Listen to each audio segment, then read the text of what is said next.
Pemirsa, beberapa waktu lalu beredar kabar soal berita acara pemeriksaan Verdi Sambo saat menjalani penyidikan di kasus terbunuhnya Brigadir Nofriansyah Joshua Huta Barat. Dalam berita acara tersebut dikatakan bahwa istri Verdi Sambo, Putri Chandrawati, diperkosa oleh Brigadir Joshua. Bahkan saat itu Joshua sempat membanting Putri.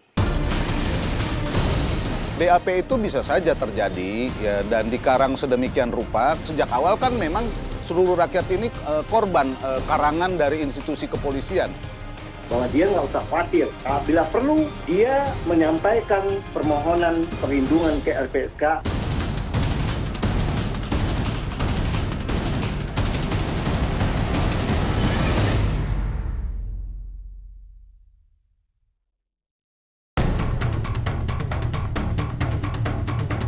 Perjalanan kasus Verdi Sambo CS sepertinya masih panjang. Seperti drama 3 babak, setiap episode ada saja cerita baru yang muncul. Penikmatnya pun selalu bertanya, seperti apa akhir cerita ini? Beberapa waktu lalu, muncul kabar soal isu berita acara pemeriksaan atau BAP tersangka Verdi Sambo yang mengatakan kalau istrinya Putri Chandrawati diperkosa dan dibanting oleh korban Brigadir Nofriansyah Joshua Huta Barat atau Brigadir J. Peristiwa itu terjadi pada 7 Juli 2022 lalu di Magelang, Jawa Tengah. Hal inilah yang menjadi pemicu peristiwa berdarah di Duren 3. Nah, BAP itu bisa saja terjadi ya, dan dikarang sedemikian rupa. Kenapa saya bilang dikarang? Sejak awal kan memang seluruh rakyat ini korban karangan dari institusi kepolisian ya, berita bohong itu ya kan. Nah, dari segi hukum sebenarnya itu boleh saja terjadi karena kan dia tersangka. Jadi tersangka punya hak ingkar. Boleh juga bohong seperti yang pernah dilakukan oleh Baradae ya kan. Tapi boleh juga nanti yang paling fatal adalah mencabut BAP. Nah, maka menurut saya kenapa ini dilakukan? Karena dia baca bahwa strategi pertama cukup berhasil, olah TKP rusak, ancur-ancuran, barang bukti juga rusak sehingga penyidik dalam hal ini sekarang mengandalkan pengakuan, jadi mengandalkan BAP. Nah, dan kalau lihat rekonstruksi ternyata komposisinya pakai saksi mahkota, jadi para tersangka ini menjadi saksi dalam berkas perkara lain, jadi split. Jadi ini lihat ya kecanggihan yang ditampilkan. Nah, karena itu menurut saya jaksa harus sangat berhati-hati dan menurunkan jaksa yang pintar dan berani bersidang. Setali 3 uang, sang istri pun bersikeras kalau dirinya merupakan korban kekerasan seksual yang dilakukan oleh Brigadir Joshua. Lalu, benarkah Putri Chandrawati diperkosa dan dibanting oleh Joshua? Menurut sumber tim menyingkap tabir yang dapat dipercaya, kepada penyidik memang Putri mengaku diperkosa. Namun ada kejanggalan saat Putri menceritakan peristiwa di Magelang. Dikatakannya saat itu Joshua masuk ke kamarnya di lantai 3. Selanjutnya Joshua mencumbu Putri, layaknya sebuah adegan di film dewasa. Sampai akhirnya persetubuhan itu terjadi. Jika dicermati cerita ini, sepertinya Putri bukan diperkosa, melainkan atas dasar suka sama suka. Tak ada unsur paksaan dalam peristiwa tersebut. Yang jadi pertanyaan, kenapa Joshua berani masuk ke kamar Putri? Antara PC dengan mendiang Brigadir Y, yang dominan siapa? Yang berkuasa siapa?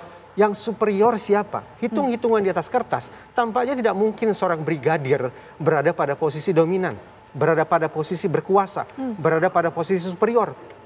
Terbukti sampai beliau pun menyetrika segala macam. Ya. Jadi, apakah pelecehan seksual itu terjadi? Terjadi. Tetap dengan menerapkan teori relasi kuasa, patut kita bertanya, sesungguhnya andaikan pelecehan seksual itu terjadi, siapa pelakunya, siapa korbannya? Hitung-hitungan di atas kertas, sekali lagi, Brigadir Y bukanlah pelakunya. Karena dia bukan sosok yang berkuasa. Narasi soal kekerasan seksual memang belakangan muncul kembali. Padahal sebelumnya kasus ini telah dihentikan penyidiknya. Sehari setelah pemeriksaan Putri Chandrawati yang kedua, Komnas HAM dan Komnas Perempuan tiba-tiba mengumumkan hasil investigasinya. Komnas HAM menyebut telah terjadi kekerasan seksual yang dilakukan oleh Brigadir Yosua saat di Magelang. Dan hal itulah yang menjadi penyebab Brigadir Yosua dihabisi. Terjadi peristiwa pembunuhan terhadap Brigadir J yang merupakan tindakan extrajudicial killing yang memiliki latar belakang adanya dugaan kekerasan seksual. Peristiwa pembunuhan yang terjadi tidak dapat dijelaskan secara detail karena terdapat banyak hambatan, yaitu adanya berbagai tindakan obstruction of justice yang dilakukan oleh berbagai pihak.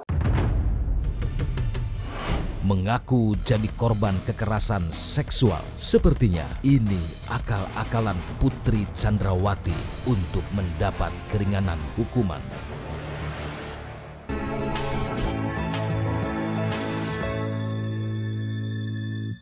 Dari kesaksian Bribka Riki Rizal, saat di Magelang sempat terjadi perseteruan antara Brigadir Joshua dan Kuat Ma'ruf yang merupakan asisten rumah tangga keluarga Ferdi Sambo. Saat itu, Kuat Ma'ruf sempat mengancam Joshua dengan menggunakan sebilah pisau. BAP itu bisa saja terjadi ya, dan dikarang sedemikian rupa. Sejak awal kan memang seluruh rakyat ini korban karangan dari institusi kepolisian.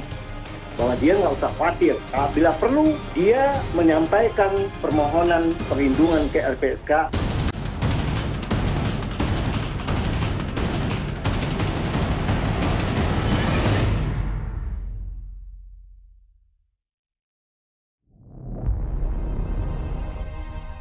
Peristiwa yang terjadi di rumah keluarga Ferdi Sambo di Magelang, Jawa Tengah memang masih belum terang benderang.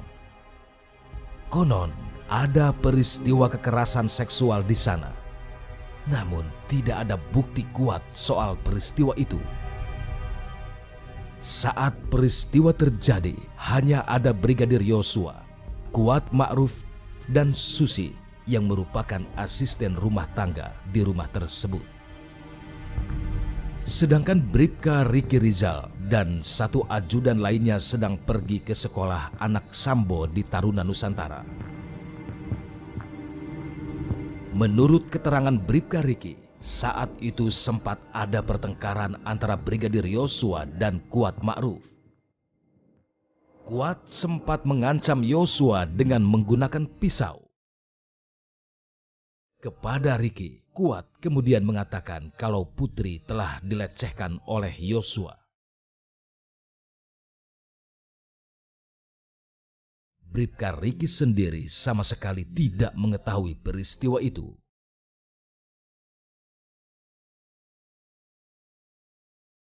Belakangan mencuat kabar kalau Bribka Riki kini tak lagi mengikuti skenario yang dirancang oleh Ferdi Sambo. Usai dipertemukan dengan istri dan adiknya beberapa waktu lalu, Bribka Riki akhirnya berkata jujur. Sebelumnya, Bribka Riki Rizal memang mengungkapkan kalau telah terjadi peristiwa tembak-menembak antara Brigadir Yosua dan Barada Richard Eliezer di rumah dinas Ferdi Sambo. Yang dimaksud balik arah bahwa awal-awal pemeriksaan perkara ini dia melalui pemeriksaan di Propos Propam, kemudian dilanjutkan dengan Projusticia di Jakarta Selatan, Polres Jakarta Selatan, kan sudah menjadi pengetahuan publik bahwa itu adalah ada rekayasa peristiwa seolah-olah tembak-menembak. Itu yang dimaksud bahwa selanjutnya saudara RR ini setelah muncul keluarga, adik dan istri, ya setelah disampaikan bahwa dia nggak usah khawatir. Bila perlu, dia menyampaikan permohonan perlindungan ke LPSK atau mengajukan juga DC. Pada saat itu keluarganya seperti itu menyampaikan ke saya. Satu persatu tersangka yang terlibat dalam pembunuhan Brigadir Yosua mulai melawan skenario Sambo. Setelah sebelumnya Barada Richard Eliezer menjadi justice kolaborator, kini Bribka Ricky Rizal yang ingin mengikuti jejak Eliezer.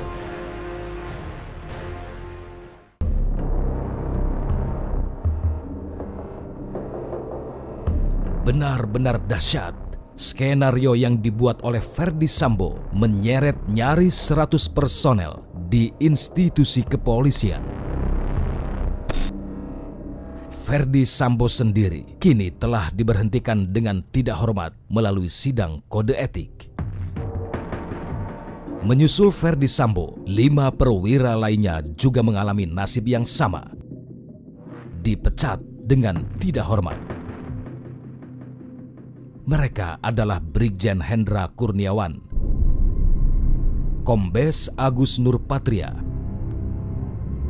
dan Kompol Cuk Putranto. Selanjutnya Kompol Baikuni Wibowo. Dari rumahnya, tim penyidik mengamankan laptop berisi kopian file CCTV di mana file aslinya telah dirusak. Dan terakhir yang dipecat adalah Wadir Krimum Polda Metro Jaya, AKBP Jerry Raymond Siagian, yang dianggap telah melakukan pelanggaran berat. Jerry juga disebut-sebut orang yang telah memberikan rekaman CCTV kepada salah satu media dengan tujuan membentuk opini di masyarakat bahwa tidak ada tindak kekerasan terhadap Brigadir Yosua. Terkait LP menyangkut masalah laporan tindakan kekerasan seksual yang sudah dihentikan, kemudian LP percobaan pembunuhan juga sudah dihentikan, dan juga ada pelanggaran-pelanggaran lain yang dia lakukan, ya, yang dilakukan antara lain yang nanti masih didalami di luar proses penyidikan. Justru dia melakukan pelanggaran-pelanggaran itu yang dianggap tidak profesional dan melanggar etika. Makanya dia masuk dalam kategori pelanggaran berat, dan ini semuanya nanti akan dibuktikan di dalam proses persidangan.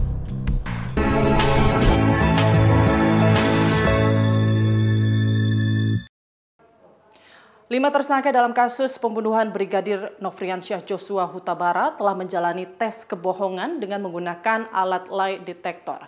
3 tersangka masing-masing Barada Richard Eliezer, Bribka Ricky Rizal, dan Kuat Ma'ruf dikatakan jujur dalam memberikan keterangan. Sedangkan hasil tes 2 tersangka lain masing-masing Ferdi Sambo dan istrinya Putri Chandrawati hingga kini belum diumumkan oleh kepolisian. Ada apa dengan Putri dan Sambo? BAP itu bisa saja terjadi ya, dan dikarang sedemikian rupa. Sejak awal kan memang seluruh rakyat ini korban karangan dari institusi kepolisian. Bahwa dia nggak usah khawatir. Bila perlu, dia menyampaikan permohonan perlindungan ke LPSK.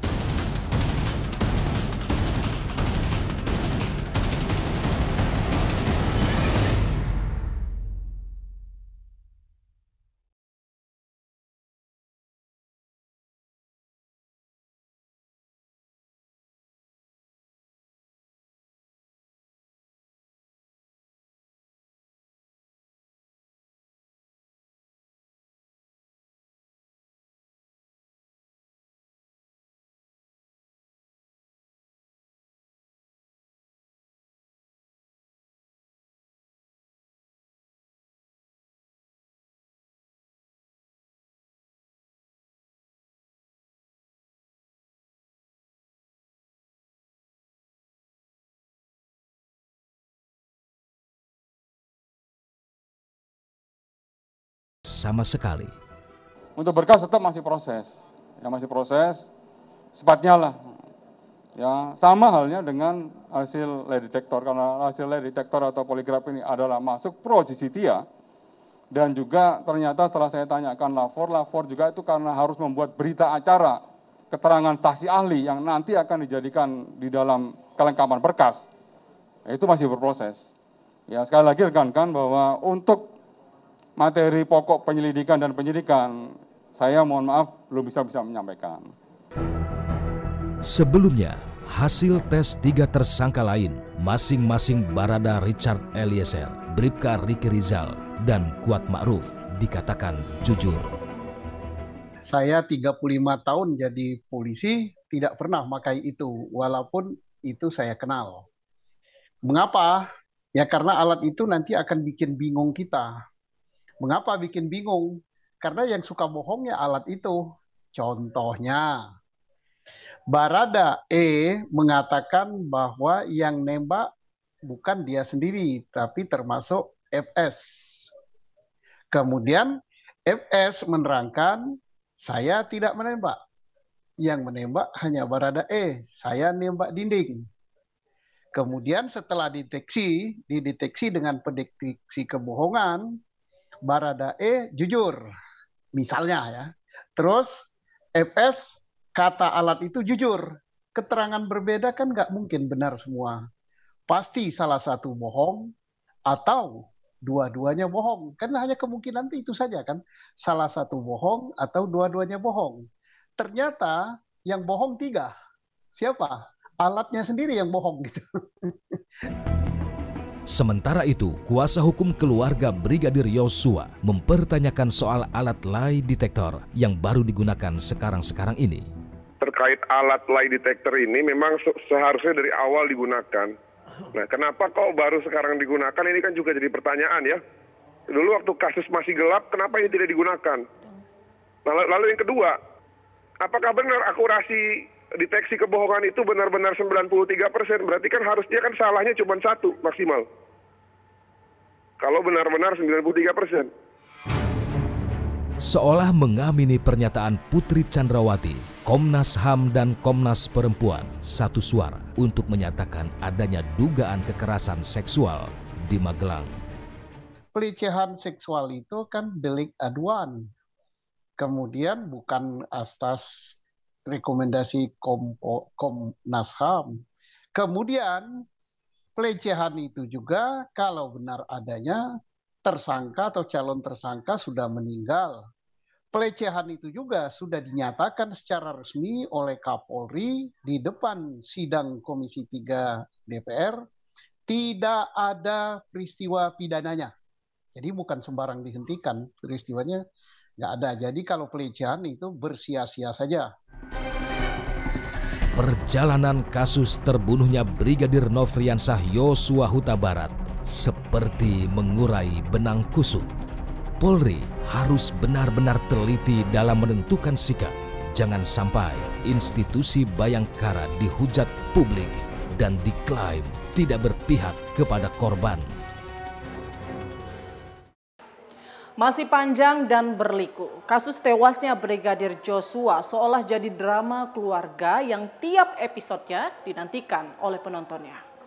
Semoga saja di akhir episodenya kasus ini bisa memuaskan publik dan juga keluarga korban. Demikian menyingkap tabir kali ini, sampai jumpa pekan depan.